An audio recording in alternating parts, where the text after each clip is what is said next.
Ես կխնդրեմ միասին բացենք Ծննդոց 3-րդ գլուխը։ Առաջին խոսքից կկարդամ։ Եվ օձը ավելի խորամանկ էր, քան թե դաշտի բոլոր գազանները, որ Եհովա Աստվածը ստեղծել էր։ Կնոջն ասեց. Իրավ Աստված ասեց, որ պարտեզի ոչ մի ծառից չուտեք։ Կինն ասեց օձին. պարտեզի ծառերի պտղից ուտում ենք, բայց այն ծառի պտղից, որ պարտեզի մեջտեղն է, Աստված ասեց չուտեք դրանից եւ մի դիպչեք, որ չմեռնեք։ Օձը կնոջն ասեց. բնավ չեք մեռնի, այլ Աստված գիտե, թե այն օրը, որ նրանից ուտեք, ձեր աչքերը կբացվեն եւ Աստծո պես կլինեք բարին եւ չարը գիտացող։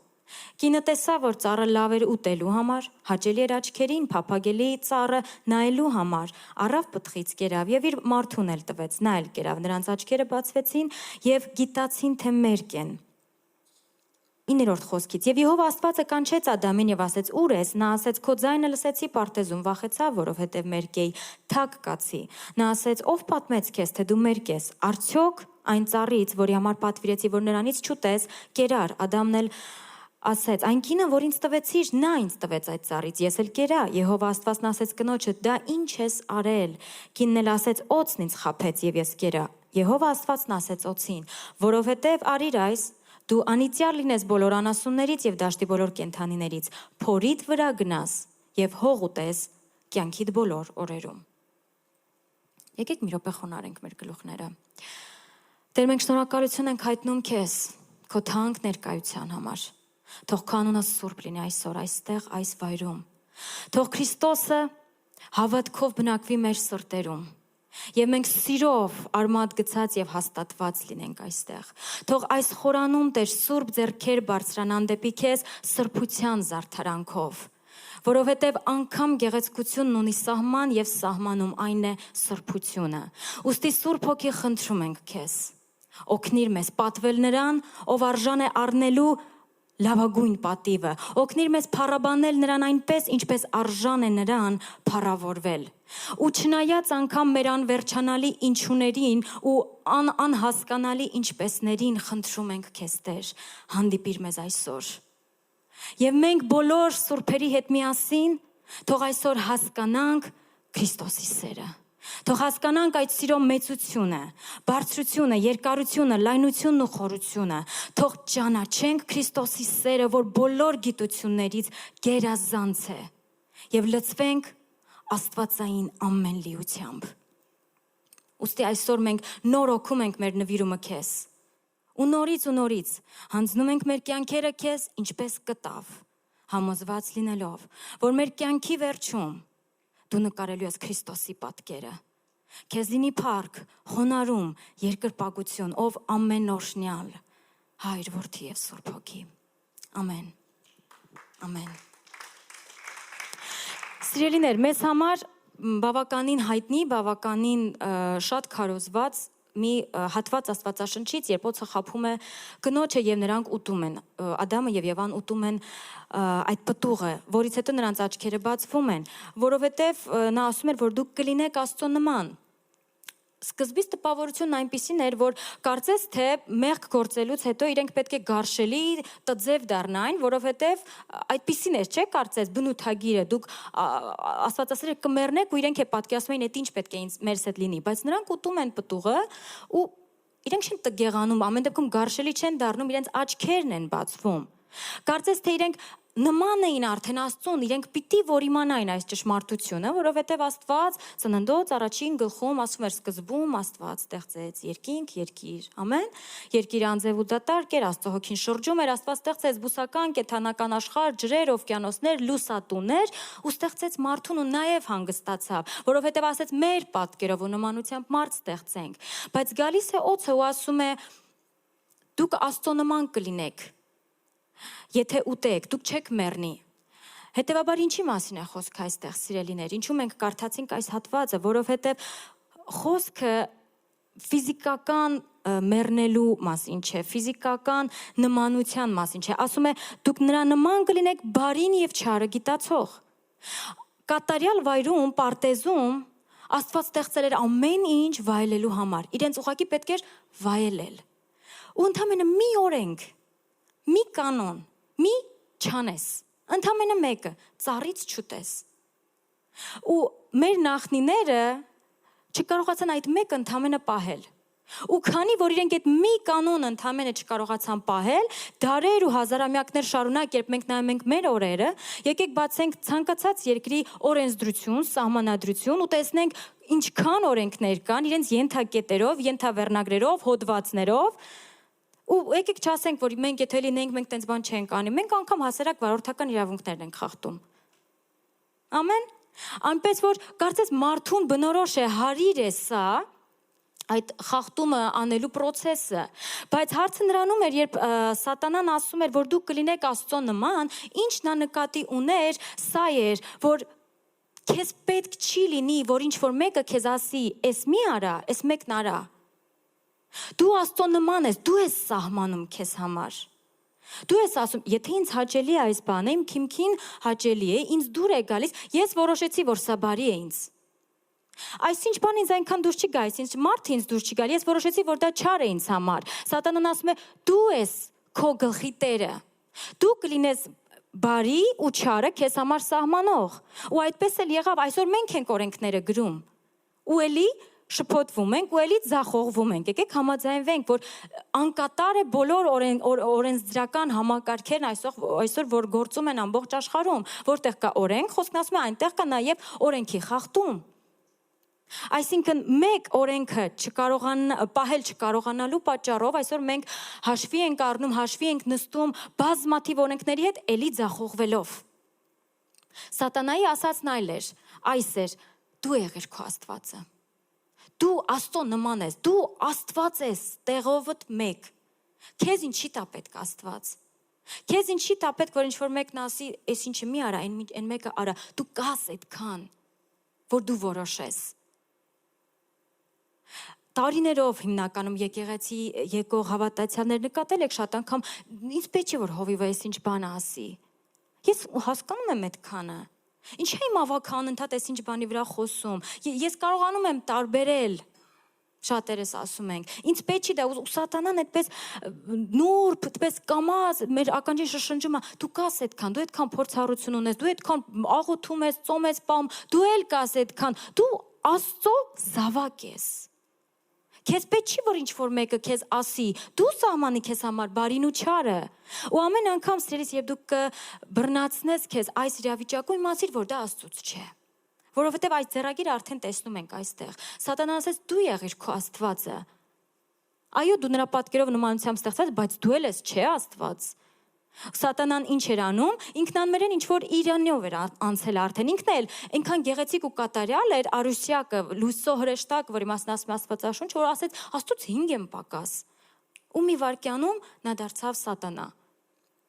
Ու հիմա նույն բանը նա անում էր մարդկանց հետ։ Դրա համար Աստված նրան անեծք տվեց ու ասեց, դու քո փորի վրա, ասում է, կսողաս, կյանքիդ բոլոր օրերում հող կուտես։ Սիրելիս, եթե դու փորձում ես շարունակ, անդադար դուրս վռնդել սատանային քո կյանքից, չգիտեմ, կապել, ջարդել, փշել ու չի ստացվում, խնդրում եմ վերանայիր։ Արդյոք այն ինչով դու առաջնորդվում ես հողեղեն է, մարմնական է, որովհետև մենք հողից ենք ստեղծված։ Որովհետև այն մոտիվները, որով դու առաջնորդվում ես, այն նպատակները, որ քո առաջ են, եթե իրենք հողեղեն, մարմնական են, շնչավոր են, ուրեմն դու չես էլ կարող սատանայից ձերբազատվել։ Դա Աստծո կողմից սահմանված լեգիտիմ իրավունք ունի գտնվելու այդ տարածքում։ Աստված ասել է հող ուտես, ինքը պիտի լինի այդտեղ, քանի դեռ մենք շարժվում ենք մարմնապես։ Բայց երբ նայում ենք Աստծուն, ամեն ինչ փոխվում է, երբ մենք հասկանում ենք, որ այո, ես նրա պատկերն ու նմանությունն եմ, բայց ես պիտի դեռ ճանաչեմ նրան։ Այսպես տեղի ունեցավ մեր նախնիների անկումը, այդպես սկսվեց անկումը, ու դրա համար հազարավոր տարիներ անց մարդիկ դեռ տարիներ շարունակ մարդիկ մտածում էին Աստված մեզ երեսից ձգել է։ Անգամ Տիրոջ հոգին ժամանակ առ ժամանակ էր հանգչում մարգարեների վրա, ու խոսքը երբեմն էր Աստծո խոսքը, մարգարեությունը, Աստծո կամքը իրենք երբեմն ժամանակ առ ժամանակ էին լսում։ Դա էլ մշտապես չէր, Սուրբ Հոգին չէր իջել, ու մարդիկ սովից սով, տառապանքից տառապանք, կարծես պիտի աղաղակեին, պիտի կանչեին Աստծուն, որ նոր ազատում գտնեին, ազատագրում, որովհետև ինչ որ մեկը մի օրենք չպահեց։ Ու դրա համար այն օրենքներն ու սահմանները, որ մենք մեզ համար դնում ենք, մինչ օրս իրենք անկատար են։ Ու կարծես թե Աստված պիտի ասեր, ես երազանք ունեի։ Երբ ստեղծում էր մարդուն, երբ այս մարդ ստեղծենք, մեր պատկերով, մեր նմանությամբ ինքը նպատակ ուներ, ինքը ծրագիր ուներ, ինքը գաղափար ուներ իր մեջ, որովհետև Աստված ոչինչ աննպատակ չի անում։ Ու գիտես, մարդիկ կարծես փչացրեցին, կարծես չէ, փչացրեցին։ Ու Աստված պետք է ասեր, էս ինչ արիք։ Իսկ ես երազանք ունեի։ Ես երազանք ունեի մեծ, նոր, անենց բաներ, որ ոչ մեկ չի տեսել ու չի լսել։ Ես երազանք ունեի մարդկանց դարձնել, բարձրացնել այն բարձունքի, որ մինչ օրս ոչ մեկ չի տեսել ու չի լսել, ոչ հրեշտակները, ոչ սրբերը, երեցները, ոչ մեկ, ոչ էլ երկնային այդ արարածները։ Ես երազանք ունեի, իսկ դու սաղ փչացրիք։ Բայց մենք երբեք չենք կարող Աստծուն հանկարծակի բերել։ Անկամ երբ Աստված մեզ ստեղծում էր, նա գիտեր որքան անկատար ենք մենք։ Մենք սենց իրեն հանկարծակի չբերեցինք, ես ինչ արեցի, նա գիտեր ինչ է լինելու։ Նա տվել էր պատվեր ու այսպես լուր հետևում ու սպասում էր, ով կլինի ականջ տվող, ով կլինի խոնարհվող, ով կլինի հնազանդ, որ մտիկ կտա իր ձայնին։ Ու իհարկե ամեն ինչ գնաց այնպես, ինչպես ի սկզբանե կանխորոշված էր։ Բայց Աստված մի քանի հազար տարի անց երկիր կուղարկի իր զավակին,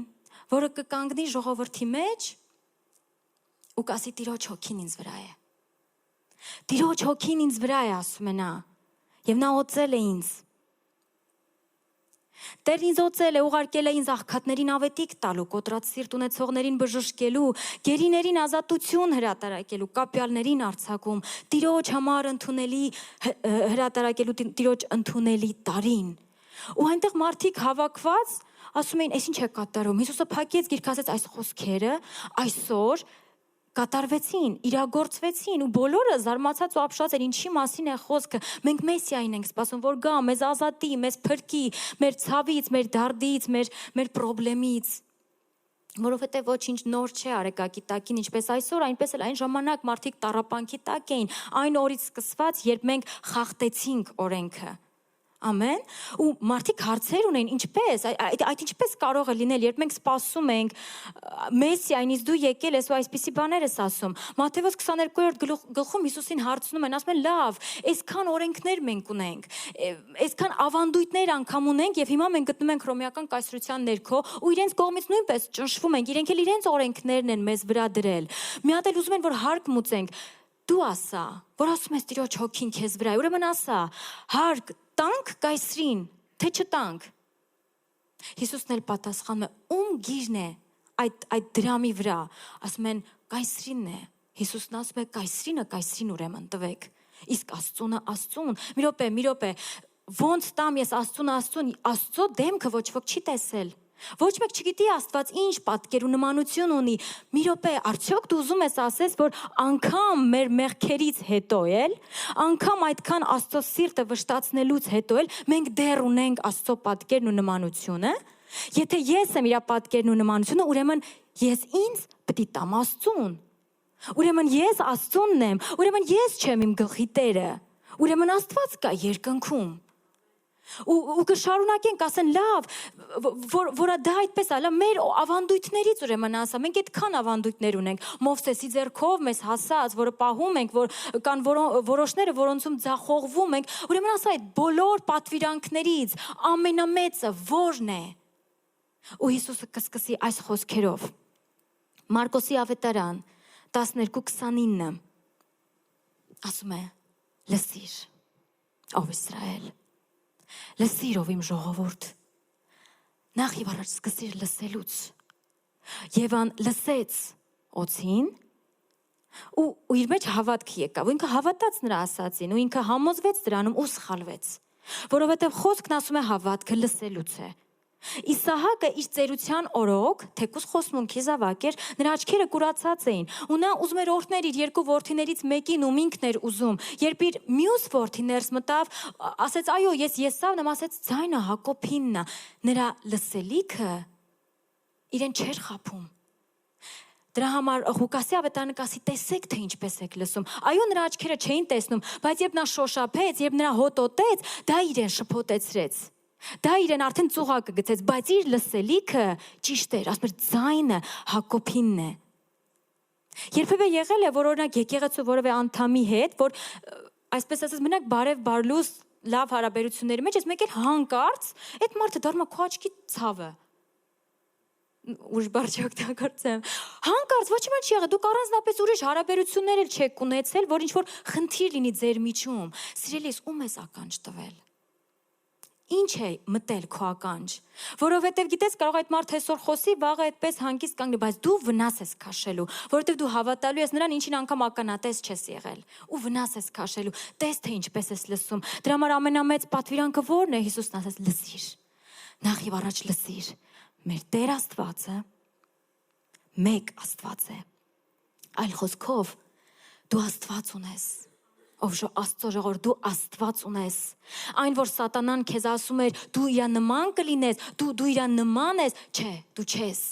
Ինքը քո Աստվածն է, ինքը միակ Աստվածն է։ Դու քո գլխի տերը չես, դու Աստված չես։ Մի խաղա Աստված, ինքն Աստված, ու ինքը միակ Աստվածն է։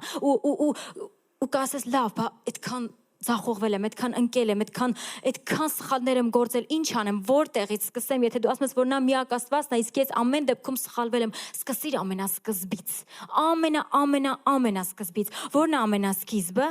Սկզբում Աստված ստեղծեց երկինքն ու երկիրը, դա է մեր օրենքի, մեր խոսքի, մեր հայտնության, մեր մարգարեության սկիզբը, չեք ասեք, բայց դա չի սկիզբը, մի քիչ էլ կրճատի, մի քիչ էլ ու արի ամենասկիզբը, սկզբում Աստված։ Սկզբում Աստված։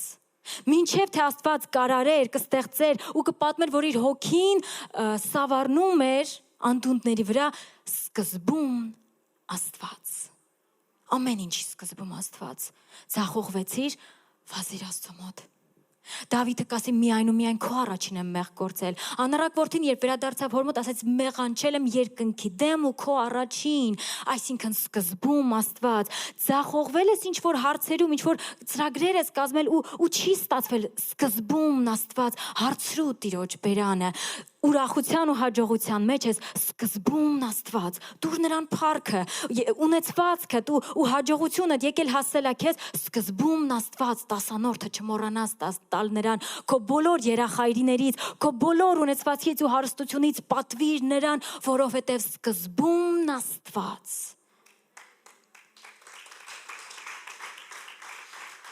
Երբ Աբրահամին Աստված եկավ, ասեց, որ պիտի քո որդին, քո մի հատիկը թեկուզ իմ խոստումն է, թեկուզ իմ օրհնությունն է քեզ, պիտի զոհաբերես, Աբրահամը միանգամից չէր կարող համաձայնվել, բայց նա գիտեր մի բան, ինչքան էլ ընկնեմ, ինչքան էլ ձախողվեմ, ինչքան էլ մտածեմ, աղոթեմ ու ինչ որ տարբերակներ ինքս ինձ քննարկեմ, սկզբում Աստված, դրա համար նա վերցրեց իր միածինը ու գնաց լեռան վրա, որովհետև սկզբում Աստված էր։ Երբ Մովսեսը կանգնած էր Աստծո առաջին ու պիտի Իսրայել ժողովուրդը պատերազմեր, Աստված ասեց, իմ ներկայությունը կուղարկեմ ձեր առաջից, բայց ես չեմ գա, Մովսեսը կպատասխանի, ոչ քո ներկայությունը, անգամ եթե բոլոր հրեշտակները իրար ձեռքի բռնած գան, այստեղ կանգնեն, ես տեղիցս չեմ շարժվի, սկզբում Աստված, եթե դու չգաս, ես մի քայլ տեղիցս չեմ շարժվի։ Երբ Դավիթը հետ եկավ իրենց այդ արշավանքից Սիկելակ ու տեսավ, որ իրենց կանայք, երեխաները ունեցվածքը զավթված են, գողացված են, իր իսկ զինակիցները պատրաստ էին իրեն քարկոծելու։ Ու մինչև թե Դավիթը կփորձեր արդարնալ, մինչև կփորձեր ասել տղեկ եկեք որոշենք, ինչ ենք անում, լավ, ցավը, այո, մինչև կլացեր, մինչև կողպար, մինչև կմտածեր, որից հետո Եփուդը մոտեցրեք, սկզբում Աստված, ես պիտի Տիրոջ բերանը հարցնեմ։ Ուրեմն Աստված քո Աստվածն է, անգամ երբ մենք մեղանչեցինք, անգամ երբ մենք սխալվեցինք, անգամ երբ շարունակաբար մենք ընկնում ենք մեր հավատքի ճանապարհին, միևնույն է, երբ մենք դնում ենք իր տեղում սկիզբը, սկզբում Աստված հավատարիմ է նա, որ նա Տեր է կանգնում ինձ ու քեզ համար, ուրեմն լսիր ով Իսրայել, լսիր ով Աստծո ժողովուրդ, մեր Տերը մեկ է, մեր Տերը Աստված է եւ պաշտիր քո Աստծուն, եւ սիրիր քո Աստծուն, քո բոլոր էությամբ, քո բոլոր մտքով, քո ջանքով, քո ցանքով, քո եռանդով պաշտիր նրան։ Դու Աստված ունես, Հիսուսով Աստված ուզում էր ասել, այն որ դուք մտածում եք, որ ես երազանք ունեի, այն որ դուք մտածում եք, որ դուք ձախողեցիք իմ երազանքը, դուք չեք կարող ինձ ձախողել, ես Աստված եմ, ես երազանք ունեմ։ Ներկա ժամանակով Հիսուսը կանգնած իրենց մեջ Տիրոջ հոգին ինձ վրա է։ Ես եկել եմ աղքատներին ավետարանելու, կույրերին տեսողություն, խուլերին լսողություն, կաղերը պիտի քայլեն ու ամեն սրտով կոտրվածները պիտի բժշկվեն ու ամեն մեկը, ամեն սրտով ու հոգով ծարավը պիտի հասկանա, որ սա Տիրոջ ընդունելի տարին է։ Ուզում ես ասես, որ Տերը պատրաստ է ինձ ու քեզ ընդունելու, այո, որովհետև նա իր որդու միջոցով ներկա ժամանակով ասում է, ես երազանք ունեմ։ Ու դու մտնում ես այդ երազանքի մեջ։ Երբ հաստատում ես քեզ համար մի պարզ ճշմարտություն, սկզբում Աստված։ Երբ Եվան ու Ադամը փորձեցին Աստծուն նմանվել, սիրելիս, դրանում վատ բան չկար առաջին հայացքից։ Վատ բան չկա նրան, որ մենք ուզում ենք Աստծո պես լինել, բայց ոչ սխալ մոտիվներով եւ ոչ երբեք անհնազանդության ճանապարհով։ Դրա համար եկեղեցու հայրերից մեկը կասի. մարդը երբեք չէր կարող դառնալ Աստված։ Դրա համար Աստված մարդացավ, որ մարդու որդիք դառնան Աստծո որդիք։ Աստված ցույց տվեց, որ ինձ դուր է գալիս այդ ծրագիրը ու դա իմ երազանքն է ու ես կգտնեմ գերազանց ճանապարհը, ոնց ձեզ ցույց կտամ, թե դուք ինչպես լինեք իմ նման։ Դրա համար կգա Հիսուսը ու կասի. առանց ինձ ոչինչ չեք կարող անել ու ինձ տեսնողը Հորն ա տեսել, ես եկել եմ վերականգնեմ այն ճշմարտությունը, որ դու Աստծո պատկերն ես, որ դու Աստծո նմանությունն ես, ուրեմն տուր նրան արժանի փառքը ու մի վստահիր քո հասկացողությանը։ Դուր նրան քո բոլոր ճանապարհները ու նա կհաստատի։ Սա էր Հիսուսի ուղերձը, որ իմ միջոցով կա ճանապարհ դեպի Հոր սիրտ ու դուք կկոչվեք Աստծո զավակներ։ Հալելույա։ Հավատքի ուղիները տարբեր են, սիրելիներ։ Ամեն մարդու հավատքի ուղիները տարբեր են։ Անկամ Աստվածաշնչյան հերոսներին, երբ մենք նայում ենք, նրանցից ամեն մեկը հնարավոր է որոշները մի քիչ նմանության, բայց ամեն մեկը տարբեր ճանապարհով է անցնում։ Օրինակ Եբրայեցիներ 11-րդ գլուխը մենք գիտենք, որ դա հավատքի գլուխն է։ Ամեն։ Ու այնտեղ այդ գլուխը կոչվում է կարծես փառքի սրահ։ Այդ փառքի սրահում այդ մի քանի հավատքի հերոսներն են, ում Աստվածաշունչը, ում Աստծո ծառաները հարմար են գտել տեղադրելու նրանց անունները, ում օրինակին մենք ինքներս հետևում ենք ու նայում ենք նրանց կյանքին։ Բայց շատ հետաքրքիր բան հիմա դու կտեսնես, երբ անգամ հաջորդականությունը այնքան իմաստությամբ է շարադրված, որ պետք է շատ ուշադիր լինել, որ տեսնել այդ խորությունը։ Օրինակ հերոսների այդ շարքը սկսվում է Աբելով։ Հաբելը խոսքն ասում է հավատաց Աստծուն եւ նրա զոհն ընդունելի էր։ Հաբելը հավատաց Աստծուն եւ նա սպանվեց։ Նրան հաջորդում է Ենովքը հավատաց Աստծուն ու նա մահ չտեսավ։ Այս շարքը շարունակում է Նոյը հավատաց Աստծուն եւ Աստված արդարություն դա համարեց իրեն եւ Աստված նրան վստահեց այս երկիրը մարդկանցից բնաջինջ անելու իր ծրագիրը։ Նրան հաջորդում է Աբրահամը, ով հավատաց Աստծուն եւ Աստված նրան վստահեց այս երկիրը վերաբնակեցնելու իր ծրագիրը, որովհետեւ ասեց Աբրահամ, քո միջոցով մեծ ազգ եմ ստեղծելու ու նրա միջոցով այդ սերմի միջոցով ես բերելու եմ իմ որդուն, որի միջոցով անգամ հեթանոսները սրտով թլպատվելու են ու այդ երկու տարբեր ռասաներից, թույլ տվեք այսպես ասել, ինձ համար ես ժողովուրդ եմ շինելու, որ անգամ ինձ չճանաչող մարդիկ ու ժողովուրդը կանչելու են իմ անունը ու ես նրանց Աստված եմ լինելու։ Այս շարքը շարունակում է երկու կանայք, այս գլխում նշված են ընդամենը երկու կին, Սարան եւ Ռախաբը։ Շատ հետաքրքիր տանդեմ է սա։ Սարան իր տարեց հասակում հուսահատորեն ամեն կերպ փորձում էր հղիանալ։ Իսկ Ռախաբը, ում Աստվածաշունչը կոչում է պոռնիկ, ամենապարզ տրամաբանությամբ պետք է ամեն ջանք գործադրել, որ հանկարծ չհղիանա։ Ու նրանք բոլորը հավատքի հերոսներ են։ Մենք խոսում ենք Աստվածաշունչ։ Սրանց շարունակում է այս շարքը Իսահակը, որի մասին արդեն նշեցի, Իսահակը կուրացել էր աչքերից։ Ու նա իր կյանքի վերջին օրերում ուզում էր օրհնություն տալ։ Նա ուներ ընդամենը 2 զավակ ու մի օրհնություն։ Ու ինքը գիտեր ու ինքը հստակ որոշել էր ում է տալու օրհնությունը։ Նրա աչքերը կուրացել էին, բայց նրա ականջները դեռ լսում էին։ 2 զավակից շատ դժվար է վրիպելը, բայց նա սխալվեց։ Որին հաջորդում է Հակոբը, ով նույնպես ծերացել էր իր ծերության, տարեց արդեն հասակում, բայց նա ուներ 12 զավակ, գումարած Հովսեփի 2 զավակներն, ում պիտի օրհներ եւ առանձին մարգարեական խոսք ուղեր, ու մենք տեսնում ենք ըստ Աստվածաշնչի, որ նա անգամ չի վրիպում։ Ու նրանք հավատքի հերոսներ են։ Հովսեփին Աստված պիտի օգտագործի, որ մշակի, այսպես ասած, տափաստաններում, ստրկության տանը, բանտերում, որ նրան օգտագործի պալատում։ Իսկ Մովսեսին նա պիտի մեծացնի դաստիարակի ու կրթի պալատում, որ տանի անապատ, որովհետև նա այնտեղ պիտի իրեն ծառայեր։ Ու սա հավատքի հերոսների շարքն է։ Տարբեր, ամենատարբեր, բայց բոլորը հավատացին Աստծուն, իրենցից ամեն մեկը իր անգամ ձախողումների մեջ, անգամ հաջողությունների մեջ հասկացավ մի պարզ ճշմարտություն, սկզբում Աստված։ Որովհետև եթե սկզբումն Աստված է, ուրեմն մնացած ամեն ինչ ժամանակի ընթացքում ընկնում է իր տեղը։ Աստված շտկում է, Աստված ուղղում է, Աստված հաստատում է եւ հեռացնում այն, ինչ անպետք է, ինչ խանգարում է մեզ, որովհետև նա ունի երազանք։ Ու այս մարդկանցից ամեն մեկն ուներ իր սրտում երազանք, այնտեղ, որտեղ նրանց երազանքը կպավ Աստծո երազանքին, որտեղ նրանց այդ փոքր, պուճուր մարդկային երազանքը կազմեց Աստծո գերբնական երազանքի մի մասնիկը, Աստված գերբնական ձևով տեսավ դրա լուծումը, որովհետև ասեց ձեզ երեսից չեմ ձգի ու չեմ թողնի ձեզ։ Ու նմանատիպ մի պատմություն ենք մենք տեսնում Մարկոս 5-րդ գլխում։ Մարկոս 5-րդ գլխում մի շատ հայտնի պատմություն է բոլորիս համար։ Ու մենք էլի կտեսնենք հավատքի երկու տարբեր ճանապարհ։ Բայց հավատք, որ երկու դեպքում էլ ստացավ պատասխան։ Երազանք, որ երկու դեպքում էլ ի կատարածվեց։ Մինչ այդ Հիսուսն ասում է. «Փնտրեք եւ կգտնեք։ Խնդրեցեք եւ կտրվի ձեզ։ Թակեք ու կբացվի, որովհետեւ ամեն մեկը, ով փնտրում է, ի վերջո գտնելու է։ Ամեն մեկը, ով խնդրում է, նա ի վերջո ստանալու է եւ ամեն մեկ, ով անդադար թակում է, նրան բացվելու է»։ Մարկոս 5-րդ գլխում մի պատմություն է։ Պատկերացրեք հրեական մի բնակավայր, հնարավոր է փողոցի տարբեր, զուգահեռ փողոցի անկյուններում երկու ընտանիք էին ապրում։ Ու ամեն մի ընտանիքում, հատկապես նորաստեղծ ընտանիքում ինչն է առաջնայինը երեխա ունենալ, դաստիարակել, մեծացնել եւ զվարճանալ ու հրճվել նրանով։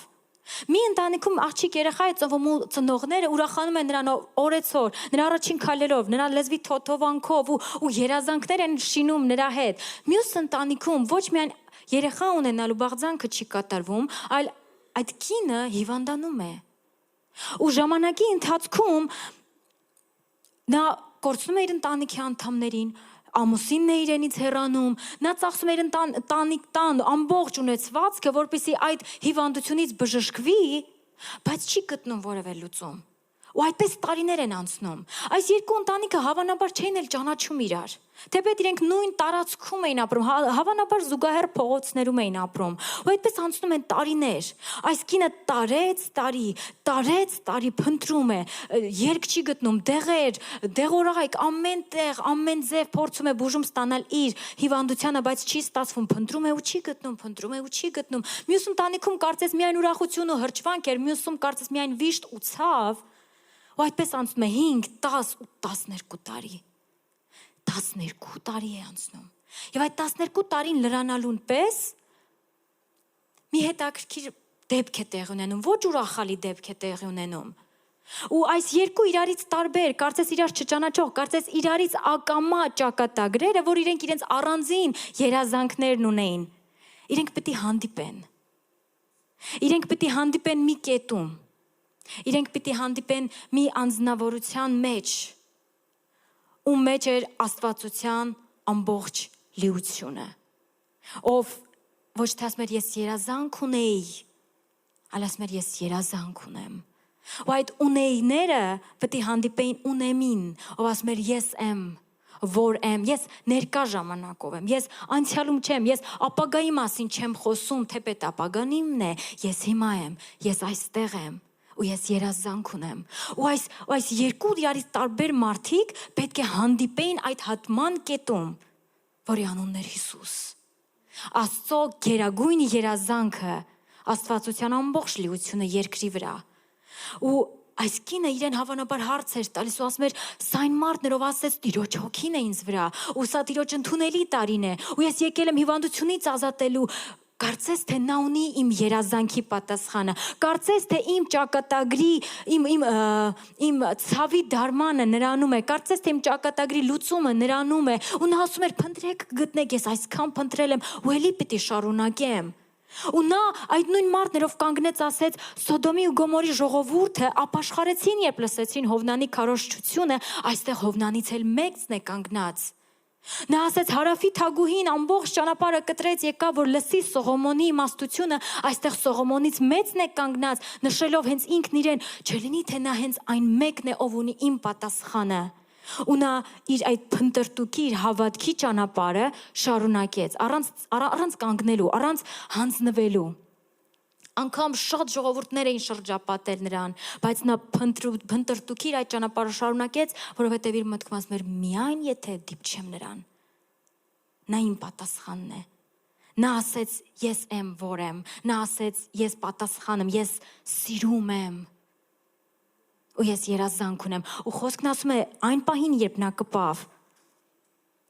նրա արյունը, արյան տեղատեսություն էր նրա մոտ կանգնեց։ Մարկոս 5-րդ գլուխ 28-րդ խոսքից. Եթե միայն նրա հանդերձին դիպչեմ, կփրկվեմ։ Եվ շուտով նրա արյան աղբյուրը ցամաքվեց։ Նա մարմնում իմացավ, որ այն տանջանքից բժշկվեց։ Եվ շուտով Հիսուսը իր անձում իմացավ, որ իրենից զորություն դուրս գնաց։ Դարձավ ամբոխի մեջ եւ ասեց. ով դիպավ իմ հանդերձին։ Այս ընթացքում այն ընտանիքը, որում այդ հրաշալի երեխան էր ծնվել, որոնք ուրախանում ու հրճվում էին նրանով, այդ երեխան այդ 12-րդ տարին լրանալուն պես հիվանդացել էր, մերձի մահ։ Նա մահանալու վրա էր։ Ու խոսքն ասում է նրա հայրը եկել էր Հիսուսի մոտ, որ ասեր եկ խնդրում եմ, եկ ու իմ աղջկան բժշկիր, որովհետև լսել էր Հիսուսն ասել էր, ով որ խնդրում է, իրեն վերջի վերջո տրվելու է։ Ու նա այդտեղ կանգնած էր, այս մարդը կարծես Հիսուսը պետք է շտապեր, կարծես այն մեկը ավելի օրվա հրամայական է, այն աղջիկ, այն երեխան մահանում է, բայց այստեղ կար մեկը, ով Հիսուսի ասած մյուս ճշմարտության մեջ էր, ով որ փնտրի, նա կգտնի ու նա գտավ։ Ու այդ ընթացքում, երբ Հիսուսն ասեց, ով դիպավ իմ հանդերձին, աշակերտներն ասին, տեսնում ես, այս ամբողը նեղացնում է քեզ, ասում ես ով դիպավ, բայց նա նայում էր 4 կողմը, որ տեսնի այս բանանողին, կինն էլ վախենալով, դողալով, որովհետև գիտեր թե ինչ տեղ ունեցավ, եկավ նրա առաջ, ճշմարտությունն էլ ասեց, նա էլ ասեց քո հավատքն ապրեցրեց քեզ, որովհետև քո երազանքը կպավ իմ երազանքին։ Որովհետև ես եմ որ եմ, այն որ դու մտածում ես ես այնքան երազանքներ ունեի, ես ուզում էի տուն, ընտանիք ստեղծել, ես այնքան երազանքներ ունեի ու ժամանակի ընթացքում այդ երազանքները անդադ փոփոխության են ենթարկվում, որովհետև ձախողում էր լինում, ընկնել էր լինում, սխալվել էր լինում, բայց մի օր, մի տեղ, մի ժամի նա կպավ աստվածության լիությանով ասեց. ես երազանք ունեմ։ Ու նա բժշկություն ստացավ, գնախաղաղությամբ ասեց, նա դեռ խոսելիս 35-րդ խոսք։ Ժողովրդապետի տանից գալիս ասում են աղջիկդ մեռավ։ Էլ ինչու ես աշխատեցնում վարդապետին։ Աղջիկը մեռավ։ Մարդկային տեսանկյունից պիտի ասենք դե անարդար էր, կամ պիտի ասենք դե աշխարհն է այդպեսին մեկին մի բան, մյուսին մի բան, չէ, այնքին այդքան տառապել էր, վերջապես ստացավ իր բժշկությունը, այն մեկն էլ 12 տարի նույն զուգահեռ տարիներում վայելում էր, հրճվում էր ու երևի թե արդար է, որ այդպես լինի, երևի թե պետք է այդպես լիներ։ Ու Հիսուսը դիպում է նրան, դիպչում է նրան, ասում է մի վախենար, միայն հավատա։ Հիսուս ինչից չվախենա։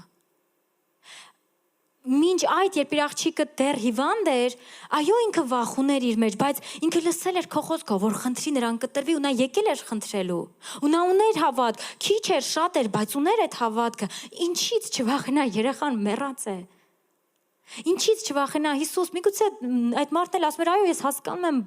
բժշկեցիր ինչ-որ մեկին, հավանաբար սա էլ իմ ճակատագիրն է։ Հիսուսն ասում է, մի վախեցիր, ինչից չվախենամ, ես կորցրեցի երազս հենց նոր։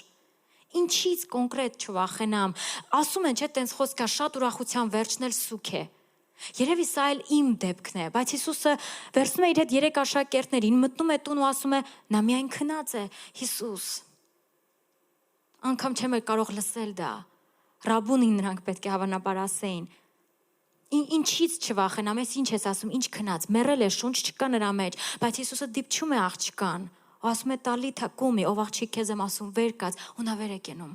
Ու սկսում է քայլել, որովհետև 12 տարեկան էր ու բոլորն ապշած էին։ Ու այդ նույն հայրոսը, հայրը, այսինքն աղջկա, նա զարմացած էր, Հիսուս ասում էր չվախենամ, միթե նա զորություն ունի անգամ մեռելներին հարություն տալու։ Ինչ էր ուզում Հիսուսն ասեր։ Այնտեղ, որտեղ դու դրել ես սահմանները ու փակել ես, այնտեղ, որ դու ասում ես վերջ, այնտեղ, որտեղ դու քո մտքում արդեն հուղարկավորության արարողությունն ես կազմակերպում, ես եկել եմ, որ ասեմ, ես եմ, որ եմ, ես սկիզբն եմ ու ես եմ վերջը։ Դու չես որոշում վերջը, ես եմ վերջը, ես եմ որոշում որտեղ վերջ կլինի ու անգամ մահ ինձ չի կարող կանգնեցնել, ես եմ, որ եմ, ասում է Հիսուսը։ Ուզում էր ասել այդ քո երազանք, այդ փոքրը, մեծը, հնարավոր է քեզ թվա մարդկային է, հնարավոր է քեզ թվա գերբնական է կամ անկատար է, հերիք է իրան ինձ հանդիպի, իրեն պետք է հատվի իմ ուղու հետ, ու ես քեզ ցույց կտամ ճիշտ, ու ես քեզ կշտկեմ, ես քեզ կուղեմ, ես քեզ կձերբազատեմ այն անպետքից, որ քեզ պետք չէ, եւ քեզ կլցնեմ այն անհրաժեշտ ուժով ու զորությամբ, որ դու չթուլանաս, ու դու չվախենաս, ու դու հասկանաս մի բան, դու Աստված ունես, ու ամեն ինչի սկզբում նա է, ու նա նաև վերջն է, նա է որոշում վերջը, փառք քեզ Հիսուս, ամեն։ Ու եթե դու այսօր այստեղ մտածում ես, դե իրենք հավատքի հերոսներ են, ախոր ես այդքան այդ կարողությունը չունեմ, այդ հասկացողությունը չունեմ, միգուցե կամ ինձ դժվար է, շատ եմ փորձել, ձախողվել եմ, գիտես, հայտնիներից մեկը կասի, հերոսը այն մարդն է, ով անցնում է նույն ճանապարհը, ինչ բոլորը, ուղղակի նա 5 րոպե ավելի շատ է դիմանում։ Նա 5 րոպե ավելի երկար է դիմանում։ Այնտեղ որտեղ մյուսները հանձնվում են, ասում եմ մի քիչ էլ, մի անգամ էլ փորձեմ։ Մի անգամ էլ փորձեմ։ Պատկերացրեք, եթե այս կին այդ տարիներից մեկում ասեր, դե չի ստացվում, այդ 12 տարի չէր ստացվում։ Բայց Հիսուսն ասաց, ով որ փնտրի, նա ի վերջո գտնելու է։ Ուրեմն խնդրիր այնքան ու խնդրիր այնպես, որ ստանաս պատասխանը, ու կստանաս, որովհետև նա երազանք ունի։ Ու նա սիրում է քեզ։ Ու երբ նայում ենք Հակոբի կյանքին, Ծննդոց 42-րդ գլխում է այդ մասին նշված, Հակոբն անցնում էր ամենածանր դժվարություններով։ Երևի իր կյանքի ամբողջ երկայնքով սիրելիս։ Եթե այսպես կարճ հակիրճ մի այսպիսի անոնս մենք փորձենք ձևակերպենք Հակոբի կյանքից, սկզբից նա ընդհանրապես փորձեց օրհնություն ստանալ, որովհետև նա հավատում էր այդ օրհնության զորությանը, դրա պատճառով նա ստիպված էր լքել հայրական տունը ու փախչել եղբոր երեսից, որից հետո նա պիտի անապատներով անցներ, որից հետո նա պիտի 14 տարի ծառայեր իր սիրած աղջկա համար, աներոջ կողմից պիտի զրկանքների ենթարկվեր։ Հետո պիտի պարզվեր, որ իր սիրելի կինը չի կարողանում երեխա ունենալ, ու նա տարիներով պիտի աղաղակեր Աստծուն։ Երբ վերջապես կնոջ արգանդը Տերը կբացի, երկրորդ երեխային զավակին ունենալուց կինը կմահանա։ Ու այդ երկու զավակը, որ իր սիրելի կնոջից նա ուներ, իր ծերության, մխիթարությունն ու հրճվանքն էին կարծես, դա էլ բավական չէր, հանկարծ այդ զավակներից Անդրանիկը Հովսեփը սպանվում է։ Գալիս են զավակները, մյուս ասում են հոշոտվել է, տեսիր, դիմացիր։ Ու Հակոբը չգիտել որտեղից մխիթարություն ստանա, էլ ինչ անի, ու այդպես անցնում են տարիներ, այդ ամենը բավական չէր, հիմա էլ սով է երկրում։ Այն կարգի երաշտ է, որ ինքը չի կարող կերակրել իր ընտանիքը, իր զավակներին։ Դա էլ բավական չէ այն երկրից, որտեղից իրենք կարող են այդ հերու երկրից օգնություն բերել, օգնություն վերցնել, այդ երկրի ղեկավարն ասում է այն փոքրին էլ բերեք, թե չէ այն մյուս զավակին Շմավոնին հետ չեմ տա։ Ու գիտեք Աստվածաշնչում այնքան գեղեցիկ է գրած, գեղեցիկ էլ չասեմ, այնքան ազդեցիկ է գրած այդ տեղը։ Հակոբն ասում է, ինձ անորդի եք թողնում։ Կարծես ինքից ճակատագրի դեմ էր կռիվան, մեզ ինչ ա կատարվում։ Ես Իսրայել եմ, նա դեռ մարտնչել էր հրեշտակի հետ, նա կաղում էր, նա իր եղբոր հետ սպառնալիքի, կյանքի սպառնալիքի տակ էր, ու հիմա էլ այդ վերջին, այդ մի հատիկ այդ Բենյամինին են ուզում, որ իր սիրելի կնոջից մեկն էր, որ մնացել էր ու իր ծերության փոքրն էր։ Ու հիմա նրան էլ են ուզում, ու ոչ մի երաշխիք չկա, որ նա հետ կգա, ու ինչ պիտի աներ Հակոբը։ Շատ դժվար է պատկերացնել, շատ դժվար է անգամ մտնել նրա դերի մեջ։ Ամեն։ Ու նա ասում էր, կարծես ամենը իմ դեմը լինի, մեռնում եմ, մուրազս մնաց փորս։ Ինքան երազանքներ ունեի։ Անենց երազանքներ ունեի։ Մի օր նրանք ասեն Հակոբ։ Նա իր տեսով է գալիս։ Ինչպես Եսայիան ասում է, բարձրացրու աչքերդ շրջանակի ու տես քո որդիները գալիս են ու նա ինչ որ աղմուկ է լսում, տեսնում ինչ որ կառքեր, նվերներով բեռնված, կառքերը անգամ այն ժամանակվա համար շատ մեծ շքեղություն էին, նվերներով ու իր բոլոր որդիներն են այնտեղ։ Չի հասկանում Հակոբը, շփոթված է, այդ չի հասկանում ինչ է կատարվում, մի րոպե, այս ինչ երազ է, այս ինչ է տեղի ունենում։ Ես կարծես կորցրել էի ամենը ու կասեն Հակոբ, հիշում ես դու երազանք ունեիր։ Հիշում ես դու մի երազանք ունեիր։ Ու իր ծնված օրվանից դու գիտեիր, որ այդ երազանքի մեջ ուրիշ հոգի է։ Դու գիտեիր, որ Աստված այդ մեկին ուրիշ ձև է օգտագործելու։ Դու գիտեիր ու դրա համար դու սնուցանում էիր նրան, դրա համար դու սովորեցնում էիր նրան, դրա համար դու նվերներ էիր անում, դու ծոմ էիր պահում, դու աղոթում էիր նրա համար, դու դաստիարակում ու մեծացնում էիր, դու գիտեիր, դու այդ երազանքը քո մեջ էր, դու գիտեիր, որ նա մեծ ինչ որ մեկն է լինելու։ Հիշում ես Հակոբ, դու երազանք ուներ, դու նա քո ուրախությունն էր, քո ծերության մեջ, քո առավոտում ու քո գիշերում, հիշում ես դու երազանք ունեիր։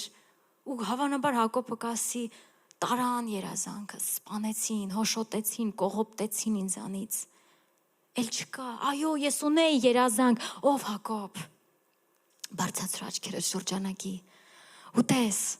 այդ ամեն հարստությունը, այդ ամեն շքեղությունը, որ դու տեսնում ես, հիշում ես այդ երազանքը, որ ունեիր, այդ երազանքը, որ դու պահում էիր սրտի տակ։ Հիմա ժամանակն է, որ այդ երազանքն էլ քեզ պահի։ Այդ երազանքը ուղարկել այս շքեղությունը, այս նվերները, այս լիությունը, այդ կառքերը, այդ փոխադրամիջոցը, որ քեզ տեղափոխի սովից դեպի լիություն, վշտից դեպի ուրախություն,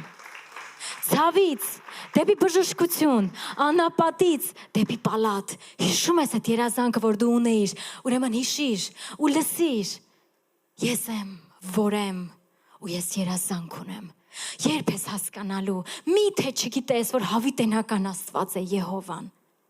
Միթե չգիտես, որ այն, որ դու կարծում էիր մեռած ես, միթե չգիտես, որ ես մեռելների Աստված չեմ, այլ կենդանիների։ Այն, որ դու կարծում էիր, որ մեռած է, որ էլ հույս չկա, որ էլ տարբերակ չկա, որ դարել էր ցավ, կարծես քո ներսում, բայց դու համոզված ես, դու աղոթում ես, դու Աստծո առաջ էիր բերել, դու ընծայել էիր նրան Աստծուն, քո նվիրատվությամբ, քո ներդրումներով, քո աղոթքով։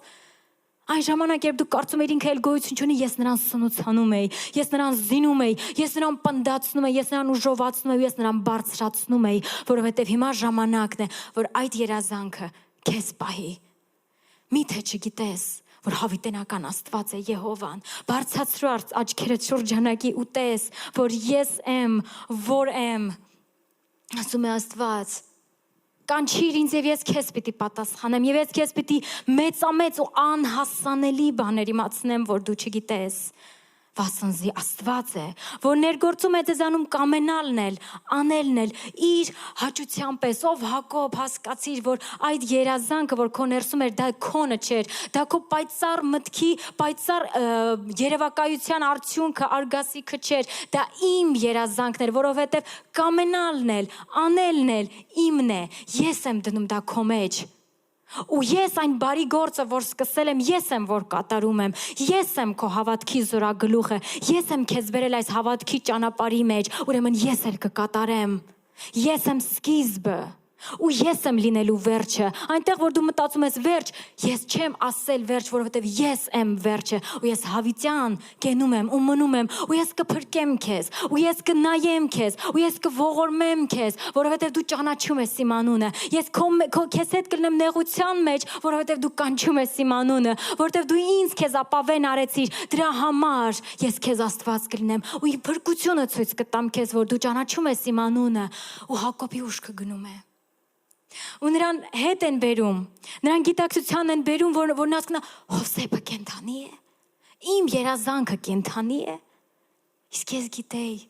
մուրազս այդպես էլ մնաց, ես գիտեի այդ մարդկային, ինչ-որ ճղճիմ, ինչ-որ բան Աստծո համար այնքան անկարևոր, բայց դա Աստված էր, որ դրել էր իր մեջ, դա Աստված էր, որ սկսել էր այդ բարի գործը ու հավատարիմ է նա, որ պիտի կատարի ու ինչ է ասում Հակոբ, ասում է արագացրեք, տարեք ինձ Հովսեփի մոտ, մենակ տեսնեմ, Հերիք է ինձ։ Մենակ տեսնեմ ու մեռնեմ, դա ինձ բավական է։ Մենակ տեսնեմ նրան, մենակ միաբանվեմ նրա հետ, ու դա ինձ բավական է։ Ու գնամ այն մյուս աշխարհ։ Չէ, Հակոբ պապի, չէ։ Դու ես որոշում։ Այնտեղ որտեղ դու քեզ թաղում ես, այնտեղ որ դու ասում ես, դե Աստված վերցրու ինձ պրծնեմ, Աստված ասում է, դու ես որոշում։ Ես եմ որոշում։ Եթե այսքան նեղությունների մեջ ես քեզ անցկացրեցի, եթե ամեն տեղ որտեղ դու պիտի մեռնեիր, բայց դու մինչ օրս շնչում ես, ես երազանք ունեմ։ Ու դու չես այդ սահմանը դնում։ Դու չես կարող խախտել այն սահմանը, որ ես եմ դրա, ես եմ վերջը։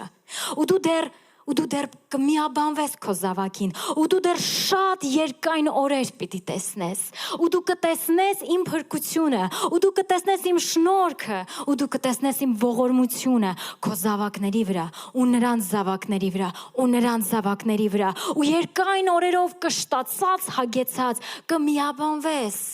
քո հայրերի հետ, որովհետև ես եմ վերջը, ու ես եմ որոշում որտեղ ու ինչ։ Միթե չգիտես, որ հավիտենական Աստված է Եհովան։ Միթե չգիտես, որ հավիտենական Աստված է Եհովան, ով վեր ելավ երկինքը եւ իջավ։ Ով ժողովեց քամիներ իր բռան մեջ։ Այդ ով է, որ ծրարեց ջրերը իր հանդերձում։ Ով է, որ սահմանեց երկրից ծայրերը։ Գիտես նրա անունը։ Իսկ նրա որդու անունը ինչ է։ Հակոբը չգիտեր։ Հակոբը գիտեր, որ կա անտեսանելի անանուն Աստված։ Իսկ մեզ Տերը հայտնեց։ Ես եմ, որ եմ, ու իր որդուն Հիսուսին, ում մեջ էր աստվածության ամբողջ լիությունը։ Մենք գիտենք նրա անունը, նա ասում է ես եմ վերջը։ Հովհաննեսը Հայտնության գրքում Հովհաննեսը 1:17 խոսքում տեսնում է մի պատկեր, որ ասում է վախեցա ու մեռելի պես ընկա։ Ինչն է քեզ սպանում։ Հաջողության այդ միտքը, ձախողման վախը, կասկածներով ապրելը, երկմտանքը անդադար, անորոշությունը, ինչուները, ինչպեսները, ինչն է քեզ սպանում, ինչն է քեզ մեռելի պես դարձնում, ինչպես Հայրոսի կողքին էր Հիսուս, այնպես էլ Հովհաննեսի կողքին, Աստծո որդին իր ձեռքը կդնին, ասում է աջ ձեռքը դրեց ուսիս ու ասեց. մի վախեցիր, ես եմ առաջինը, ու ես եմ վերջինը։ Ես եմ սկիզբը, ու ես եմ վերջը, ես եմ, որ եմ, ու ես սիրում եմ քեզ, ու ես երազանք ունեմ։ Դրա համար Հիսուսը ապրեց այս աշխարհի վրա, դրա համար Հիսուսը մարդացավ, որ ես ու դու չկրկնենք Ադամի ու Եվայի սխալը, այլ որ մենք Հիսուսի անցած գերազանց ճանապարհով անցնենք, որ սովորենք ինչպես լինել ճիշտ, ճշմարիտ, աստվածավայել մարդու որդի, հետո Աստծո որդի, որպեսզի թագավորենք նրա հետ ու եկեք մտիկ տանք մեր հավատքի զորագլխին ու կատարողին։ Հավատարիմ է նա, որ սկսեց, նա էլ կկատարի այն բարի գործը, որ նա սկսել է մեզանում։ Ուրեմն ինչ է նրա անունը, ու նրա որդու անունը, նա Եհովա Տերն է, ու նա աննման Աստված է։ Ամեն ինչի սկզբում Աստված է։ Ամեն ինչի պատասխանն Աստված է, լսիր, քո Տերն Աստված է, մի խաղա Աստված, նա միակն է, և սիրիր քո Տեր Աստծուն, պաշտիր քո Աստծուն,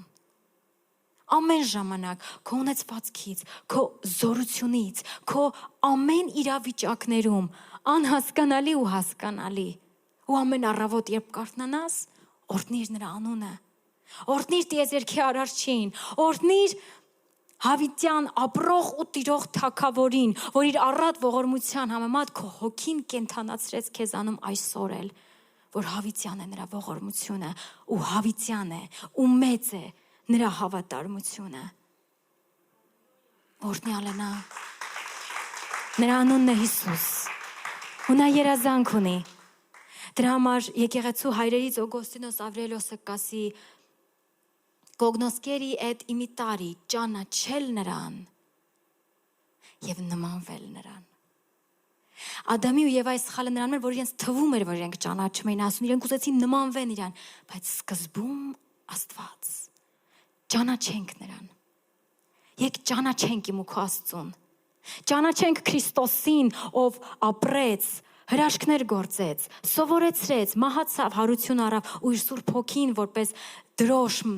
թողեց մեզ հետ, որպեսզի փառավորենք նրան ու անցնենք նրա ճանապարհով, որպեսզի նա մեզ տա հավիտենական կյանքում իր հետ թագավորելու իրավունքն ու պատիվը։ Ճանաչիր Քրիստոսի սերը, ճանաչենք այդ սիրո լայնքը, երկայնությունը, բարձրությունը, խորությունը, ճանաչենք այն սերը, որ բոլոր գիտություններից գերազանց է, եւ լցվենք Աստվածության ամեն լիությամբ, ճանաչենք նրան ու նմանվենք նրան։ Եկ ճանաչիր սերը արքայի, կյանքը քո թող նրան փառավորի, եկ օրհնիր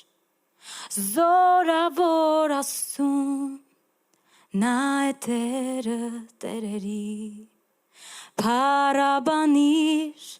բարձրյալ մեր արքային, միայն նրան հանձնիր դու կյանքը քո։ Ամեն։